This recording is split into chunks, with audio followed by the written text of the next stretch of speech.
Okej hörni, det är dags att köra igång nästa programpunkt. Välkomna tillbaka, både ni som är här på plats på trappscenen på Stadsbiblioteket i Göteborg och ni som följer oss via live-chatten.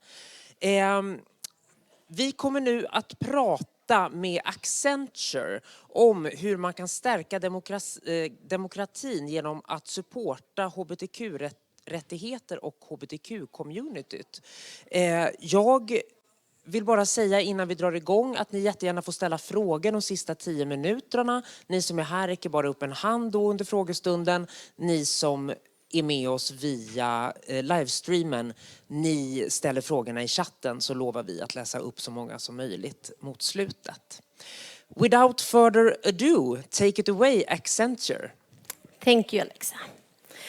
Hi and welcome to today's discussion on the topic, how can we strengthen democracy by engaging in the LGBTQ+ community? My name is Ivania Liljebekult. I am the Nordic Pride Lead, having the honor of coordinating and driving the different initiatives we have in the Nordics together with my wonderful colleagues in each country, also in the Baltics. So, the topic, as I said, how can we strengthen democracy by engaging in the LGBTQ+ community? So, as I see it, we have two elements here. We have democracy on the one hand and business on the other. I myself stand here as a representative of the business community. I work at Accenture, which is a global company with approximately 700,000 employees worldwide. We're located in 50 countries and we have just about 200,000 Pride allies globally. That is as if my hometown Uppsala would be filled to the brim with rainbow flags and rainbow people all over the place. Beautiful sight, I must say. At Accenture, we have a strong agenda for diversity and inclusion. And that is also why I dare to stand here, head held high, talking about this topic, trying to bring some motion to the community. I know for a fact that we do good things for the LGBTQ+ community. I know that we are involved in the communities where we operate. I also know that we are far from perfect and that we could do much more, but that is also why I am driven by this. Enough about me, enough about Accenture. I'm sure you're curious about who I have with me here on stage. Today I have Marcus Sjölén Gustafsson, who last winter was praised by the Swedish Parliament, Riksdagen, for his master thesis on the Parliament's view of homosexuals between 1933 and 2010. Marcus, you will soon be able to tell us a bit more about yourself and your fantastically well-written essay. Not my words. I know that someone else expressed that same words. But first we will also present the other participant in this discussion. Igor Kacherai, you originate from the Ukraine, but have lived in Sweden for almost 8 years now. You will be sharing your double perspective on how democracy affects the LGBTQ+ community, both in Eastern Europe, Ukraine, of course, your home country, but also here in the Nordics and maybe specifically here in Sweden. So, are we ready? Yes. Ready to rumble. All right, Marcus, please share with us a bit more about your essay. How did you come up with the topic? And also, what were your findings? So that's sort of three questions in one. Three big questions. Three and big also questions. A very extensive essay, as you mentioned. It covers over 80 years of Swedish political history. So I'm a political scientist. I have a master from Uppsala University, and as you mentioned, my master's thesis was awarded this prize, and it's about the Swedish Parliament's view of homosexuals from the time where homosexuality was a criminal offense in Sweden up until 2010, when we the Parliament passed an amendment to the Constitution granting homosexuals a protection against discrimination in our Constitution. So during this quite short period of time, a lot of things changed. Now, it won't come as a surprise, writing a thesis in the 2020s, that we've come quite a long way, and that we today have, at least when homosexuals are concerned, we have actually been granted a lot of rights in this period of time. But I was really interested in trying to understand why and what happened and at what point in time. And to go back then to why I became interested in writing about this was because I tried to find a comprehensive review of this, and I couldn't find it. Of course, there have been other researchers writing about this subject before, but they have usually focused on different periods of time. So a bit of history lessons for everyone here. In 1944, that was when homosexuality became legalized. The last time, at least in Sweden, it has been criminalized and then disappeared and then come back. But in 1944, and a lot of things have been written about that period of time, and then a lot of things have been written about, say, the civil marriage that came, registrerat partnerskap, in 1994, and then also gay marriage. But I wanted to have this this full, comprehensive understanding of the subject, so that really led me to it.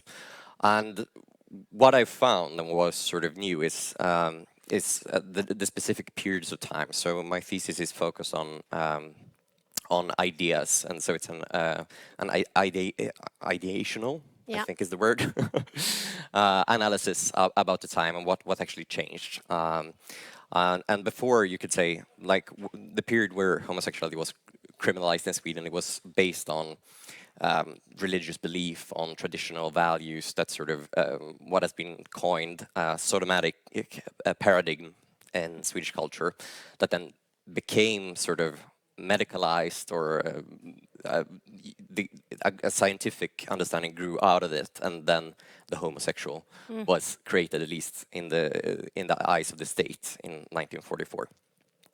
But in the period after that, I was trying to understand how the parliament actually viewed or understood homosexuals, and I found out that it were basically two frames of understanding for what a homosexual was. And the first one was based on sort of the scientific and medical view, and it was also a strictly sexual understanding of what a homosexual was. So the sort of definition between a straight person and a gay person was the sexual attraction. Right. And then in the early 80s, that view changed, and the definition came about to become about an emotional frame instead. And that was partly because basically we had harmonized the legislation by the mid-70s when it came to sexual practices. And before that, with the sexual view, we only saw homosexuals within the realms of criminal law, so the penal code. And with the new understanding, it broadened up for members of parliament to actually adopt other policy fields and to pass legislation within sort of the social encounters that you have in society. I think I should stop. No. Please don't. But we could probably go about it for a long time. Yes. But so I asked you about your findings, and to what extent were the findings, what you expected, or maybe what was your theory when you entered it? Right. So I didn't have a strong theory like backing, because we already knew the result, sort of that a big change occurred. Yeah. But what was interesting and what would sort of was how the parliament actually worked, and what sort of coalitions that were formed, the sort of struggle between the government on the one side and the actual members of parliament on the other side, because this wasn't really something that was based just purely on party lines or ideology in that sense. It was much broader, and it transcended coalitions. that you wouldn't, that you didn't see traditionally in other questions? That's I think I have like 50 questions that are popping up in my head. But we will go to you, Igor, right now. You came to Sweden almost 8 years ago, as I did say in the introduction. Short question, why? Why Sweden and why did you come? Uh, Sweden was the first country what I want to travel, and my imagination about Sweden was quite little. As I heard before, like LGBTQ or LGBT life in Sweden much comfortable, except you can leave and have your life. Right. I didn't expect that I will stay in Sweden, but the first step when You I just came for the fun part. not exactly. But my first step in Sweden is like I want to check how is it. Yeah. And when I came here for the first time 8 years ago, it was 17th of September. When I stepped on the ground, I saw the people smiling. They didn't ask me who you are, who I am. They didn't ask me where you came from. Are you LGBT person or are you straight? Who are you? It wasn't so. They wasn't interested about me. Right. After that, I made decision like, okay, this country, I want to stay for a long time, maybe forever. Depends on what I will do. What can I do in Right. Sweden? I left Ukraine because the live in Ukraine, especially if you are gay or one of member of Of community, the community. quite hard. You can be followed by police, even if they have the laws about protection of LGBT community, but in the real world, they doesn't work. Right. I have a lot of experience when the people from LGBT community was followed by police, was followed by usual people, was hunting, even killed because they are homosexuals. Yeah. One of my friends was thrown down from the 10th floor and he died. And it was quite big signs for me like, no, you need to leave. Because when you live in Ukraine, you live in the fear. Right. I left my fear behind when I came here to Sweden. I started a new life here in Sweden. I saw like how laws work in Sweden, what Swedish government do for LGBTQ community, what they promises, those promises, what I expect I get from Sweden. Yeah. And it feels quite warmed inside when you know like you can live your life, you can stay here, no, you don't need to look back every time when you're talking with someone about LGBT community, or you can say, okay, I'm gay, and I'm proud. I'm proud about it. The second thing was like, I want to be realized like a person. I don't want to hide my feelings, my gay inside of me. I want to be open. I want to be free. That's why I stayed in Sweden. And for the first of all, after long years in Sweden, I fell in love. I get married, and I'm still married with the same person. It's big difference between Ukraine and Sweden because Ukrainian government or all Ukraine are on the way to pass through LGBT community and accept it like the same personality. If you're straight, if you're gay, you are the same person. Yeah. In Swedish, they already had done. In Sweden, they already had done, Yeah. and they still working about the Swedish government is still working. Yeah. It was quite interesting when I heard about topic like, okay, so maybe we will find much more things what we or business or government in Sweden can do or and learn other And teach countries other countries, or right? teach other countries, especially East Europe countries like Ukraine, Russian, Belarusian. That's quite good topic, especially for me. Great. Thank you for that feedback. You already covered my second question. So can you please share with us the situation for the LGBTQI community in the Ukraine? And I mean, you said parts of it that it's very harsh and it's very hard for. It's still very hard, yes. and we are, I think, maybe 50 years behind the Sweden. Yeah. We Ukrainian or old Soviet Union lands need to learn how we can accept LGBT community, what we can do in Ukraine, in Russia, to be accepted, Yeah. because we're not so different. Yeah. We're also people. Yeah. So they're back in the 1970s. What happened in the 1970s? Well, the good thing then is that it's about to change, hopefully then. So that change is it's in this coming. critical situation where things hopefully get better. So you touched upon it somehow. I mean, if you would compare how democracy supports and affects the LGBTQI community in the Ukraine and Eastern Europe, compared to how it affects and supports the LGBTQI community in Sweden and the Nordics, what would you say are the greatest differences? You said that there are laws, there are actually anti-discriminatory laws, but they're not being followed.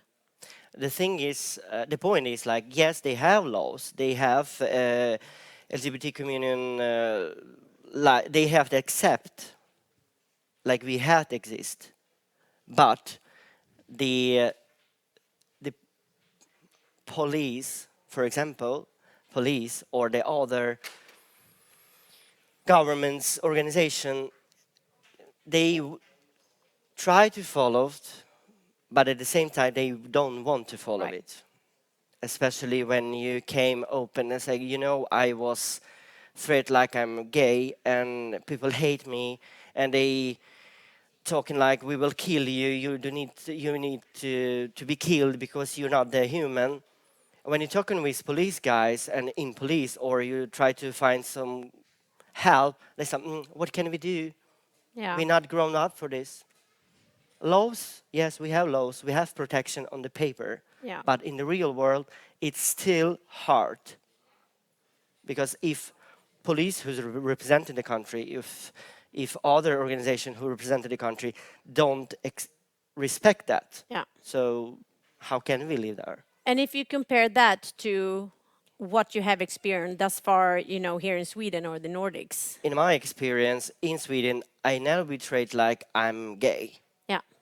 I was the human everywhere where I'm going. If I'm searching for the work, if I'm going to gym, if I asking about some help in governments, Right. I never feel like I'm a different. I never felt about it. I was the same person like the others. Yeah.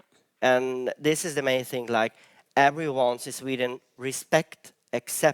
had respected, accepted, and try to protect Yeah. LGBT community in the real time. I have, you know, now we have discussed the LGBTQI community. We have discussed the other sort of factor in this discussion, you know, the democracy part to some extent.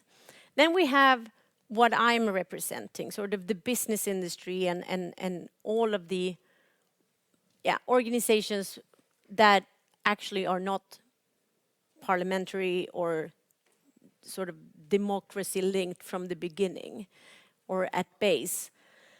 What would you say that, how has that collaboration worked? Can you see any good examples of how that has worked in the past and how it could be working? Right. Well, yes and no. Yeah. Let's complicate things because Yes, I'm an academic. please. No, like in the Swedish case at least, it has been a fact that that's sort of the discussion and the promotion of gay rights, at least the big changes, at least what I've been focusing on, that has all happened in sort of the public and the democratic like arena. And there wasn't, at least not when we looked at what happened in government, a lot of connections between civil society, either companies or organizations, during this period. The biggest sort of overlaps, you could say, was around the time for the civil marriages, registrerat partnerskap in the 1990s, and then a bit again, of course, we have the Swedish Federation for LGBTQ rights, RFSL, that has been active and promoting and being part of commenting on bills, stuff just to happen, and also try to affect the members of parliament at different points of time, sometimes successful. Yeah. For instance, one of these surprising findings was that the first ones to suggest that Sweden should have the same age of maturity, I mean, byxmyndighetsålder, whatever, when you're allowed to have sex, was a member of Moderaterna. And that was because he was contacted by the chair of RFSL and just said, hey, these are our issues. And he said, yeah, I can see that. And so then he put down a motion against it. He wasn't successful at that time, but it started a debate. When was this? But in 1972, Okay, I so yeah, so it think. was, So yeah, we're 50 years around, ago. yeah, we're about there. But going back to sort of companies and democracy and those sort of values, I mean, I think that there's definitely connections between democracy and businesses and corporations and the promotion of human rights. Businesses thrive in a democratic society. I mean, it's linked to the rule of law, to property rights, to corruption, which is less common in democratic countries. So there's definitely a link, and if we're looking at society today, both in Sweden but especially in other parts of the world, the US is probably the most notorious example right now, both when it comes to women's issues, but also the Don't Say Gay movement in Florida. I mean, we can see that things are changing and that there are forces trying to take away certain people's rights. And that is very dangerous because in the end, it's going to affect the entire democratic system. So I would definitely say that it's in the interest of businesses to actually promote a pluralistic society, to have an openness of attitude, because it will benefit them in the long term.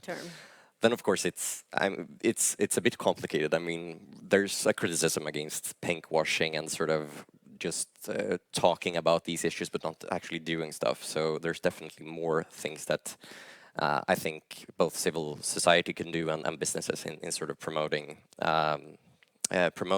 organizations, LGBTQ organizations, in order for them to thrive. So, but if you see that, then sort of the evolution of democracy within the LGBTQI rights, could it have been expedited or, sort of fast forwarded with the forces of the civil community, for example? I mean, it's hard to say. Like, it's definitely sort of structural factors that could have benefited. Like, if these organizations would have had more money, or if there wasn't a general openness in society, if you accept it, or like in the civil society, because I mean, the parliament and the public sphere, they are based on what we believe and what we promote. So, definitely, if people are brave and taking the first step and actually trying to evoke change to promote tolerance, not only towards LGBTQ persons, but that will have effect in the end in policy. So it can definitely be sort of a boost when it comes to actually fast forwarding stuff. Many companies are also now working on a global level. So I think, for instance, Swedish businesses with interest in Ukraine or Eastern Europe, or wherever in the world where the LGBTQ community isn't as strong, they could definitely be benefited by actually companies standing behind them. Yeah. Have you seen any of this sort of, if you look at the Ukraine, for example, have you seen companies rallying up behind LGBTQI rights or any other sort of fight within that? It's hard to say actually, but I wasn't in Ukraine last 2 years, but I heard a lot of things, good things, about a business organization who try to help Ukraine and Ukrainian LGBTI community Yeah. for be more respectful. They try to fight behind the human rights or LGBTQI rights. They try to show how they will work Yeah. if we stay together, how it's going to be benefits if they will accept LGBTQI community in Ukraine, how much new investigation in Ukraine can get Ukraine, Yeah. because they lot of organization who works only with LGBTQI community. Right. So we have few steps for, but I don't know I can name one of native Ukrainian organization who works and fight for LGBTQI community or human Yeah. rights in LGBTQI community. I didn't heard, I don't know, and when I was in Ukraine, it doesn't exist. Yeah. Maybe in the future it will be, In about but right 30 now years then. it's like more Europe organization, world organizations who try to fight for LGBT community in Ukraine. Yeah. So that's a call to action then to the companies maybe based in Sweden that are still having employees in the Ukraine, Ukraine. to please sort of get activated on that remark. Exactly. I have one question now that we're touching upon, how companies should engage. And we see companies engaging. We see them everywhere. We're one of them. There's plenty of organizations that are right now during Pride Month, of course, even more outspoken about their agendas and their way of working with this topic. But how should businesses engage in this topic? Is it enough to be part of the Pride celebrations during 1 month a year? Is it enough to change the perception of the organization? And foremost, is it enough to support the democracy process to move forward? Takers? No, and no. No, No. no, and no. Yeah. Well, it's 3 questions, Yes. right? Yeah, no. No, it's definitely... And the first one was actually how. So Right. you can't say yes or no to that one. No. So let's start with but it definitely needs to be a more active engagement. Of course, promoting tolerance, to be a part of and celebrating Pride could be a good thing to support these organizations. But I also think that there needs to be active decisions on management level to include people.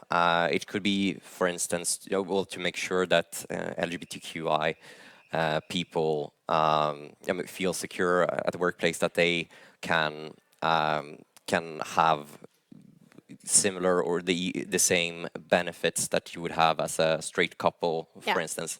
I'm not saying parental leave without a kid, but still. Yeah, any other benefits. Any other benefits that could be lacking, at least on an international level, but there's definitely things to do in the Swedish, in Sweden as well, I think. I'm not an expert on it, but I think when it comes to visibility, when it comes to recruiting, diversity, there's definitely things that needs to happen. Need to be done. Yeah. Igor, any thoughts? Is it enough? He said no, and no. No, and no. Yes, I'm totally agree with Marcus, because in my experience, we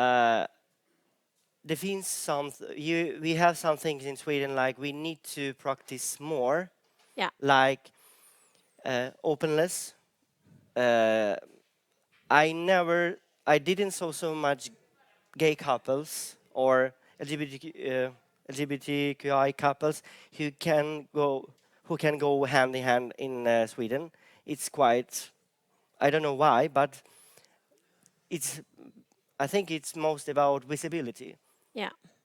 They still have some fears to show, like this is my partner, Yeah. or this is my husband, or this is my wife. Uh, the other saying we need to all for things like human rights, democracy, business should work together on both ways. Yeah. Because we are just people who choose the politicals, who choose to be more democracy, to find more democracy in those things who wants just ordinary people. Yeah. And business can help so far because they can hire LGBT community people. They can help to integrate people from the other countries who are LGBTQI community. They can make new rules, possibilities, laws for easier integration, even here in Sweden. In my experience, for 8 years ago, I moved here, I applied for asylum, and it was quite a long process, but still I get no from migration agency because we have the laws in Ukraine, we had a protection, but in the real world, it doesn't work. There is actually a petition. I know that West Pride has a petition in their petition campaign about the asylum, the sort of arbitrary asylum process that is for LGBTQI.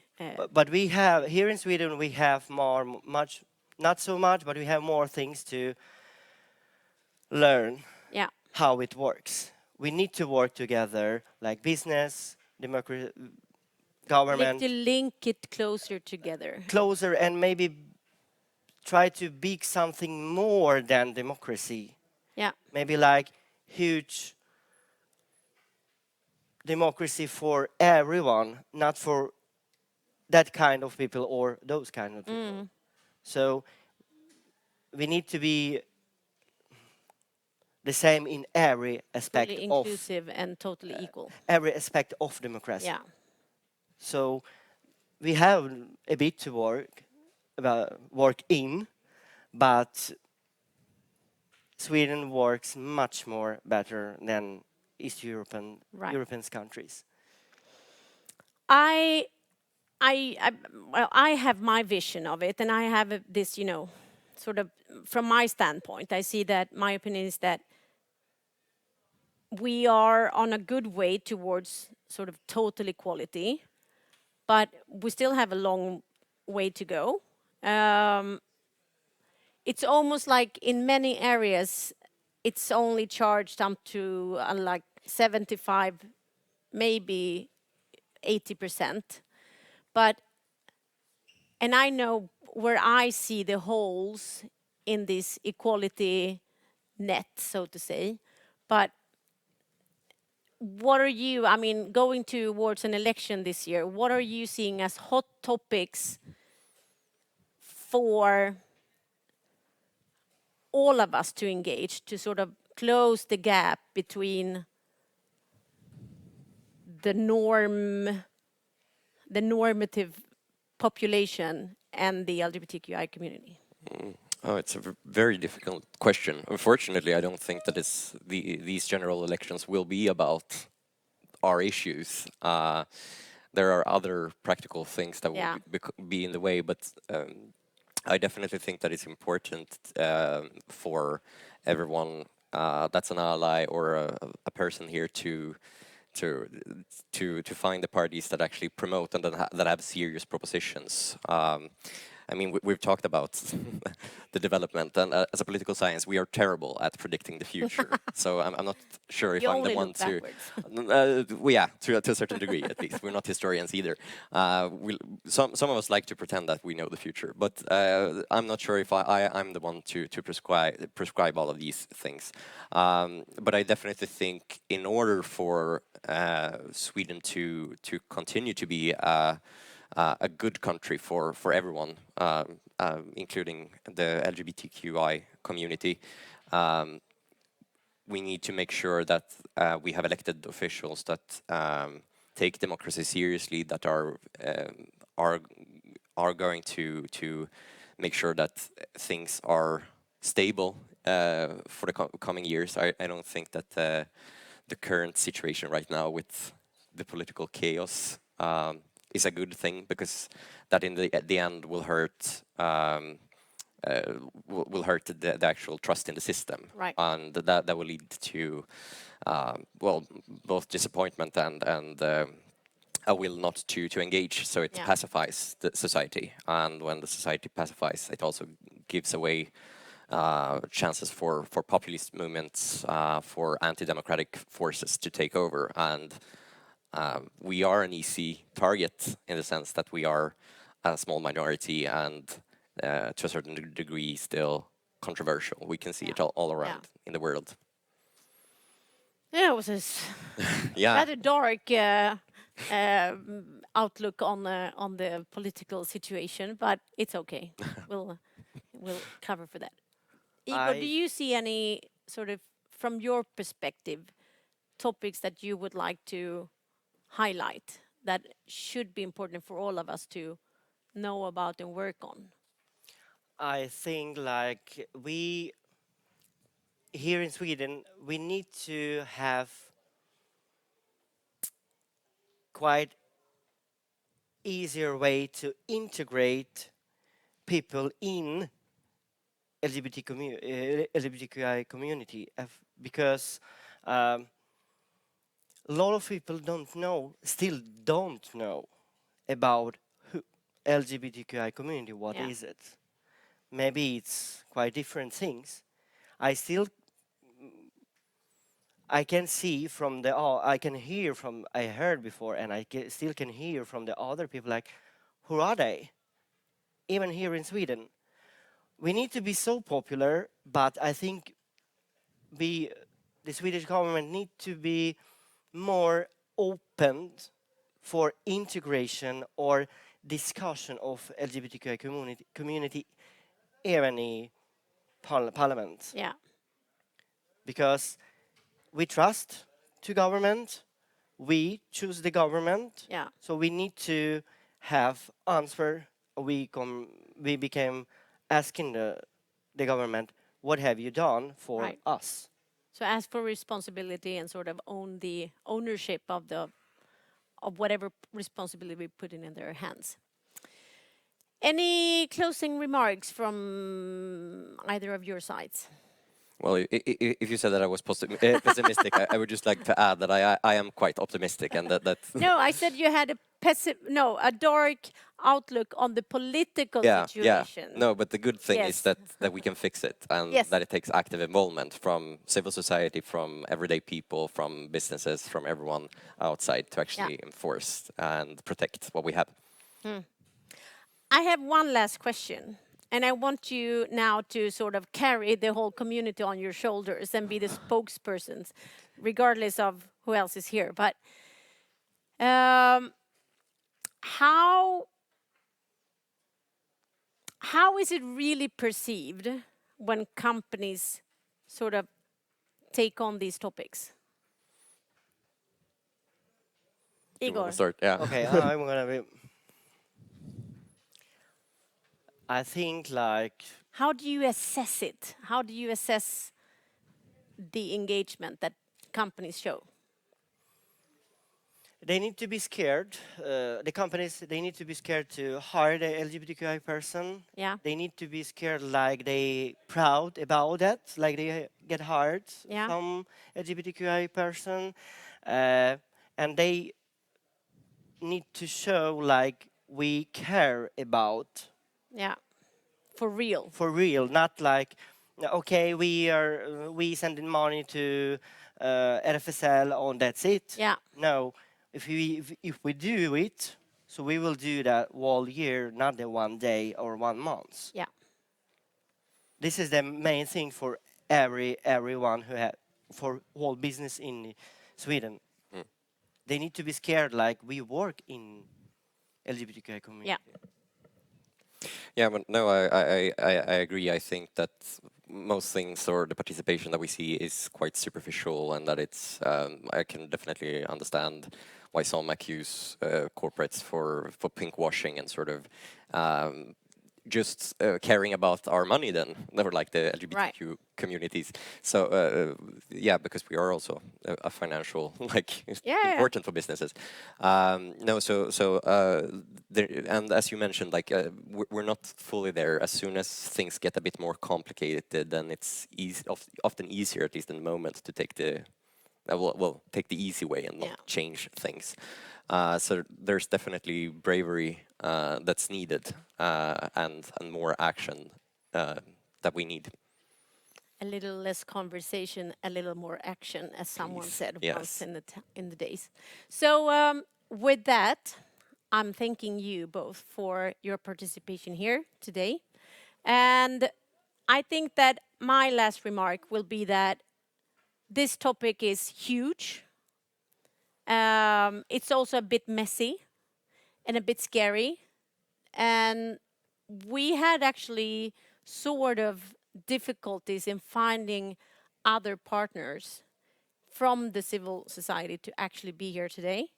Because as soon as you mention the word democracy, it goes straight to, the thoughts go straight to politics. And no one wants to be involved in politics. Definitely not election year.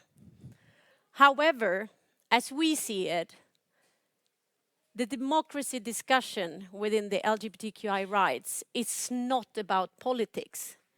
It's about basic human rights, and it's about everyone having the same possibility to live freely, happy, and sort of get all of their potential out there. So if you want to continue the discussion, you can continue it with us right now. With you, I hope we can have you again in this discussion, maybe in a more close setting, so that we can have the real questions on the table. But with that said, thank you so much for attending. Thank you for everyone who's been joining, and thank you for being part of the discussion. Thank you. Thank you. Thank you too for the invitation. Thank you. Thank you so very much. Hello, hello. Do you hear me? In this, great. Is there any questions in the room? For yes, one up there. Do we have any mics? No, you can't because you won't be heard in the live stream. I was just going to ask if, apart from Accenture, who would you say is a good example of strengthening the democracy, like as a company, and why? Oh, I would say that there's a lot of companies that, Who is the best, we are the best. apart from No, Accenture? but the thing is, and this is the thing with this topic, and I think this goes for all companies engaging in this topic. You shouldn't be the best. You should always be working to make everyone sort of better, because you should be looking at who is doing something better than us that we can learn from. So sharing is caring. This applies to this topic and the civil society in that sense, or organizations, because you should never aim to be the best, but you should definitely aim to be as good as you can, and also to get everyone along with you, because otherwise it's just going to be one company that's really good at it and not the whole society. So you need to teach others, hook arms, and just walk together so that society gets better. So what's the best society and what's the best company? I mean, all of that can be discussed, of course. We're really good at some things, and other companies are really good at their things. There's plenty of them, and we can, I'm sure, take that on the side, so that not because we don't want to, but yeah, because we don't want to out them here as well. Thank you for the answer. It's very good. I have one more question. I don't You have remember to your make name, it but quick because Yeah. the session is ending. of course, to the research person. While doing your research, did you find any other areas that you think need more exploring, like more research, and why? Oh, that's also a very long and complicated question. No, but for instance, I had to limit myself, so I haven't explored trans rights at all. So I couldn't really say anything about the development there. It's a different policy area to a certain degree. So that's definitely something I think there needs to be more research into. You're throwing it out there for Yes, someone to pick it up. there's also the direct connection between sort of the general public and the politics that happen in parliament. As I said, it was sort of a top-down perspective, and up until the mid-80s, at least, Swedes in general were negative towards homosexuals. So it's actually a democratic sort of conundrum why they actually chose to adopt more tolerant policies when the general population wasn't in favor of it. So that's very interesting. Thank you. Thank you very much for your question, and thank you, Accenture, for being here. A round of applause. Well done. Och stanna jättegärna kvar. Om bara en kvart så kommer Volvo hit för att prata om hur man ska bli en inkluderande kollega. Så där kanske det blir den här lilla konkurrensgrejen. Exakt, då. ja, nej, men då får du i alla fall en till. Ja, precis. Tack så jättemycket. Tack.